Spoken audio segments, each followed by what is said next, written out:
তো গাইস চলে আসলাম আরেকটি নতুন ভিডিও নিয়ে। আজকে আমরা কথা বলবো প্রজাপতি 2 মুভির 4 দিনের বক্স অফিস কালেকশনকে নিয়ে।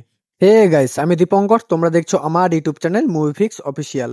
তো গাইস, ভিডিওটা আপনাদের জন্য খুবই ইন্টারেস্টিং হতে চলেছে, তাই রিকোয়েস্ট করবো ভিডিওটা ফার্স্ট থেকে নিয়ে লাস্ট অব্দি অবশ্যই দেখবেন এবং ভিডিওটি যদি ভালো লেগে থাকে অবশ্যই ভিডিওতে একটি লাইক এবং চ্যানেলটি সাবস্ক্রাইব করে পাশে থাকবেন। তো চলুন শুরু করা যাক। প্রজাপতি 2 মুক্তির পর থেকেই দর্শকদের মধ্যে একটা আলাদা আগ্রহ তৈরি করে। পরিবার নিয়ে দেখার মতো গল্প হওয়ার কারণে বিভিন্ন বয়সের দর্শক সিনেমাটা দেখতে হলে আসছেন। সিঙ্গেল স্ক্রিনে ছবিটার রেসপন্স যেমন ভালো, তেমনই মাল্টিপ্লেক্স ছবিটির স্টেবল শো ধরে রেখেছে। 4 দিন পেরিয়ে যাওয়ার পরেও অনেক হলে ছবির শো এখনো কন্টিনিউ চলছে। কোথাও কোথাও শো সংখ্যা সামান্য কমলেও পুরোপুরি শো তুলে নেওয়ার মতো পরিস্থিতি তৈরি হয়নি।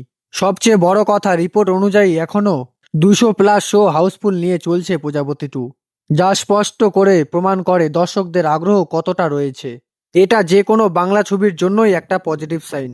রিভিউ এর দিক থেকে প্রজাপতি 2 খুব একটা নেগেটিভ মুখ দেখেনি। গল্প, আবেগ আর পারফরমেন্স, এই তিনটে জায়গায় ছবিটি নিজের শক্ত অবস্থান ধরে রেখেছে। এই কারণেই মুখে মুখে ছবিটির কথা ছড়াচ্ছে এবং সেটার প্রভাব বক্স অফিসে দেখা যাচ্ছে। তো গাইস, এখন কথা হলো প্রজাপতি 2 মুভিটা তার অলরেডি 4 দিন কমপ্লিট করে ফেলেছে। তো 4 দিনে এসে এই মুভিটা কত টাকা বক্স অফিস কালেকশন করলো। তো গাইস, আপনাদেরকে জানিয়ে রাখি এই মুভিটা তার 4 দিনে এসে বক্স অফিস কালেকশন করেছে 1,28,00,000 টাকা এবং এই মুভিটি গ্রস বক্স অফিস কালেকশন করেছে 3,37,00,000 টাকা। এই আপডেট অনুযায়ী বলা যায় প্রজাপতি 2 এখনো বক্স অফিসে একটি স্টেবল ট্র্যাকে রয়েছে এবং আগামী দিনগুলোতে ছবির পারফরমেন্স দেখার মতোই থাকবে। তো গাইস, প্রজাপতি 2 মুভির বক্স অফিস কালেকশন নিয়ে তোমাদের কি মতামত অবশ্যই নিচের কমেন্টে জানাতে ভুলবে না।